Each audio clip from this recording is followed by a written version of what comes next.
kahit na sikat na restaurant, maaari pa rin makapag-serve ng panis na pagkain. Hello mga ka-socials! In this video, I will not name the restaurant. This is just a reminder na kahit na sikat na restaurant, pwede pa rin silang makapag-serve ng panis na pagkain. At dahil bread person nga ako, isa to sa mga go-to restaurants namin and they serve good food. At nang dumating na nga yung mga orders namin, we started eating. When we're almost done, I asked my eldest kung masarap ba yung kinain niya. And he answered, yes mami, masarap naman pero medyo maasim yung timpla. Nagtaka rin ako sa answer niya kasi hindi naman maasim ang chicken galintina. So I tried. Amoy pa lang, amoy panis na pero tinry ko pa rin just to be sure.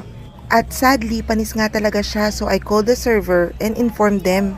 Pinaamoy ko sa kanya yung chicken galintina and I can see the confirmation from her face. And after that, in-approach na rin kami ng store manager to apologize and waive the bill. And I'm hoping wala namang bad effect sa anak ko kasi super sensitive ng tummy niya sa mga ganyan. Ito ata yung disadvantage ng mga hindi picky